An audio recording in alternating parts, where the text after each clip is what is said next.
दिल्ली के वेलकम इलाके में हुए हत्याकांड ने न सिर्फ उस इलाके के लोगों को बल्कि पूरी दिल्ली को सहमा दिया है। पूरी दिल्ली शॉक में है।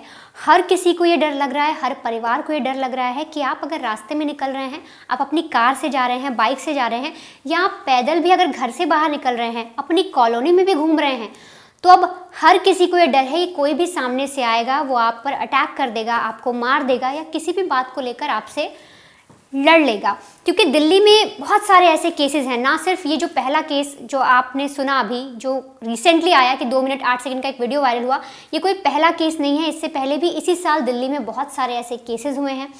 दरअसल जो वीडियो इस वक्त सोशल मीडिया पर सर्कुलेट हुआ या जो पुलिस के पास लगा, जिसे कहा जा रहा है कि 2 मिनट 8 सेकंड का एक वीडियो है, जिसमें देखा जा रहा है कि वेलकम इलाके में एक मजदूर कॉलोनी है, वहाँ पर एक नाबालिग लड़का एक मुडेर पर बैठा हुआ है। घर की जो अभी घर बना नहीं है, बाउंड्री हो रखी है, उस मुडेर पर बैठा हुआ है। एक शख्स उधर से गुजर रहा है, उसकी भी उम्र 17 साल है और उसका नाम है यूसुफ। उससे वो पैसे मांगता है कि मुझे बिरयानी खानी है, मुझे पैसे दे दो।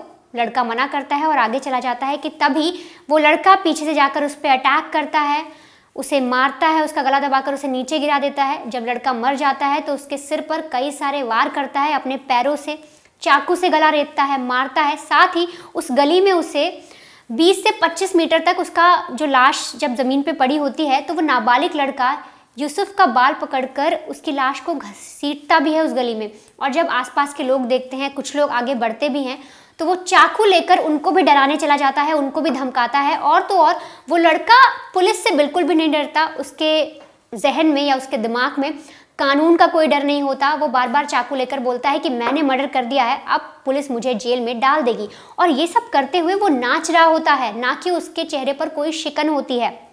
अब इसके बाद जब कुछ औरतें गली के बाहर निकलती हैं, जब कुछ लोग और बाहर निकलते हैं, वो जब कोशिश करते हैं आगे बढ़ने की, तो वो उन्हें भी चाकू दिखाकर उन्हें डराने धमकाने की कोशिश करता है और उनकी तरफ भागता है। तब लोग दरवाज़ा बंद करके अंदर चले जाते हैं। इस मामले में जब पुलिस ने इस आरोपी को नाबालिग अरेस्ट कर लिया, अभी तक के नाबालिग लड़का है, इसलिए पुलिस ने इसका जो आइडेंटिटी है, इसका नाम है, वो रिवील नहीं किया है। लेकिन जिसकी हत्या की गई है उसका नाम यूसुफ है। यूसुफ की जब माँ से बातचीत की गई तो उनका कहना है कि वो चाहती हैं कि जिसने उनके बेटे का इस कदर कत्ल किया वो नाबालिग नहीं हो सकता। इतनी बेरहमी से मेरे बेटे को मारा गया तो उसे फांसी की सज़ा होनी चाहिए। साथ ही साथ यूसुफ की माँ का कहना है कि मेरा बेटा कल 6 बजे के आसपास आटा और दूध लेने के लिए निकला था, लेकिन वो वापस ही नहीं लौटा। और फिर हम लोग इतना परेशान हुए, हर कहीं ढूंढा गया और अगले दिन हमें पुलिस से पता लगता है कि एक लाश मिली है, उसकी शिनाख्त करनी है। और फिर टैटू के ज़रिए मैं पहचान पाती हूँ कि वो मेरा बेटा है, क्योंकि जो यूसुफ था उसके हाथ पर लिखा था मेरी जान मेरी मॉम। ये टैटू बना हुआ होता है, इसीलिए यूसुफ की माँ उसे पहचान पाती है कि हाँ, जिसकी हत्या की गई वो मेरा बेटा है।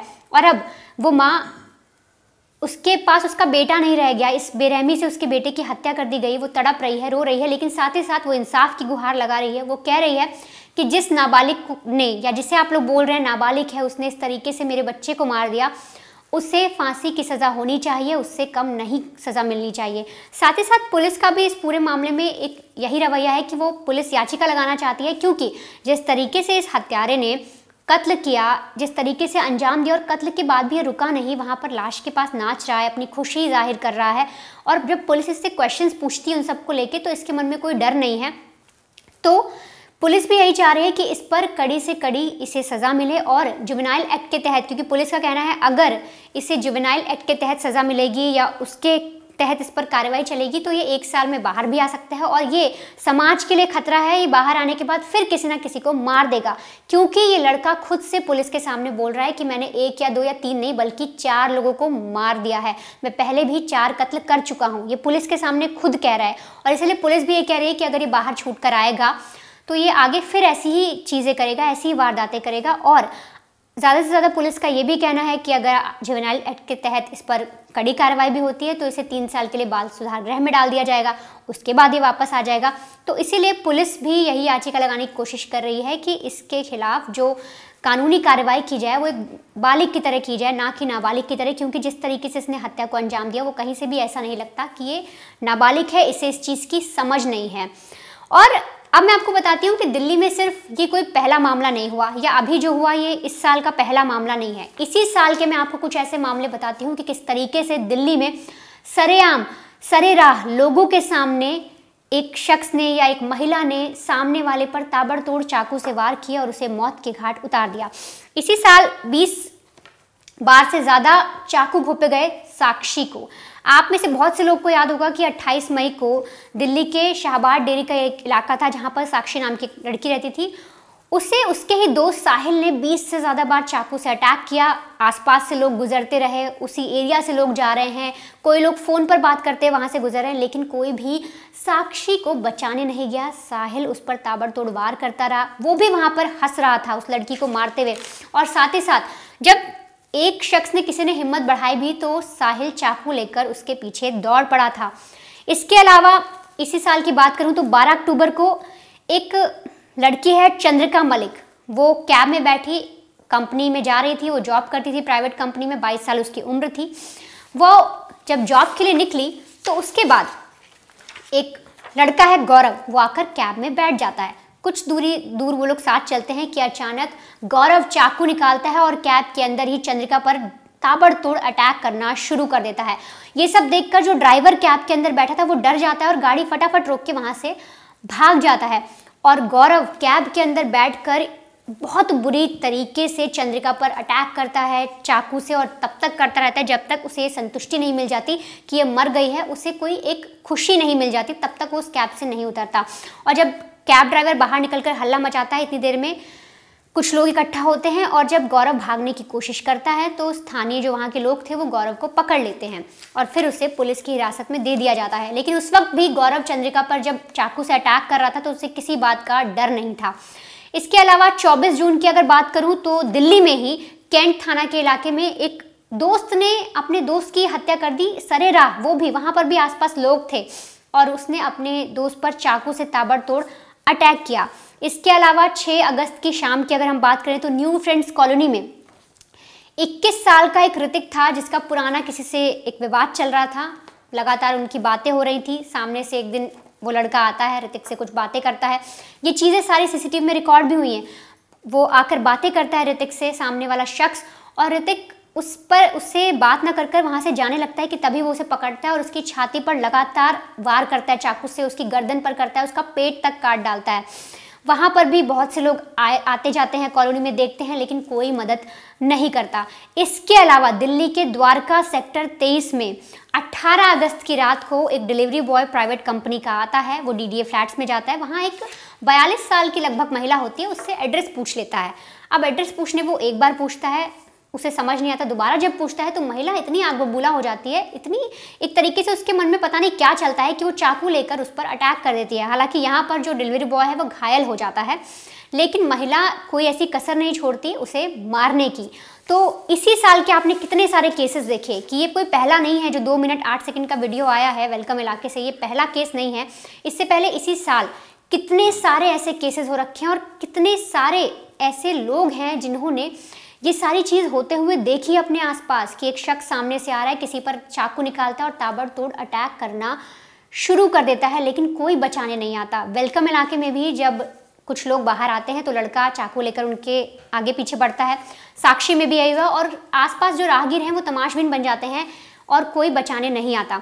अगर इन सब के पीछे की एक बात करें तो लोगों का पेशेंस है वो कम होता जा रहा है, लोगों में अब पेशेंस नहीं रहा है, धैर्य नहीं रहा है, हर बात पे गुस्सा आ जाता है। OTT भी एक बहुत बड़ी वजह है क्योंकि इतनी सारी जो सीरीज़ आ रही हैं वो सब देख के जो यंगस्टर्स हैं उनका भी मेरे हिसाब से दिमाग ख़राब हो रहा है। जो उन्हें ऐसा नहीं लगता कि वो किसी का कत्ल कर रहे हैं, उन्हें लगता है ये मैगी है 2 मिनट की, मर्डर ना हो गया, 2 मिनट की मैगी हो गई कि भाई आपने चाकू निकाला और बस गला काटा और ये लो मर्डर हो गया, और उस पर प्राउड भी फील करते हैं। इसके अलावा कुछ डेटा है NCRB के, मैं अगर आपको बताऊँ तो 2021 की मैं बात करती हूँ। NCRB की रिपोर्ट में ये बताया गया था कि जो दिल्ली है वो हाईएस्ट क्राइम कैपिटल है या हाईएस्ट क्राइम रिकॉर्ड है दिल्ली का एल्डर लोगों के खिलाफ, यानी बुजुर्ग लोगों के खिलाफ जितने भी क्राइम होते हैं वो साल 2021 में सबसे हाईएस्ट थे। और ये कह दिया गया था कि दिल्ली में सबसे ज़्यादा क्राइम होते हैं बुजुर्ग लोगों के लिए। इसके अलावा दिल्ली में और भी कई सारे ऐसे क्राइम है, किडनैपिंग की अगर हम बात करें या चोरी डकैती की बात हो गई, इन सब चीज़ों में भी NCRB ने डाटा निकाला तो 20 से 21 के बीच में ये चीज़ें सामने आई थी कि जो दिल्ली का रेट है, क्राइम रेट, वो बहुत ज़्यादा है, 440% इंक्रीज़ हुआ है क्राइम रेट। इसके अलावा एक और कुछ और चीज़ें ऐसी हैं कि ये कहा जा रहा है कि जो दिल्ली पुलिस है, अगर इसका हम 2021 और 20 का जो गणना देखें, उसके बीच में ये बताया जा रहा है कि जो दिल्ली में जो पुलिस की भर्ती हो रही है वो कम हो रही है। दिल्ली में जो पुलिस वाले हैं वो कम है, और इस वजह से जो डकैती की घटनाएं हैं, जो चोरी की घटनाएं हैं या मर्डर की घटनाएं हैं जो सरेआम हो रही हैं, वो हो रही हैं। क्योंकि अगर मैं आपको मोटे मोटे तौर पे बताऊं कि 10 सालों में दिल्ली के अंदर जो घटनाएं हुई हैं डकैती की, वो 4 गुना बढ़ी हैं। 2012 में ये 608 थी, 2021 में 2300 हो गई। आप समझ रहे हैं, 12 में कोई चीज़ 608 पर है और साल 2021 आते आते वो 2333 हो गई है। तो कितनी तेज़ रफ्तार से जो डकैती के केस हैं, जो दिल्ली में क्राइम बढ़ रहे हैं, वो बढ़ रहे हैं। और इसी के लिए अगर दिल्ली पुलिस के पुलिस वालों की बात करें तो इस वक्त से जो संख्या की मैं बात करूँ वो 6802 एसआई हैं दिल्ली के पास, लेकिन होने कितने चाहिए?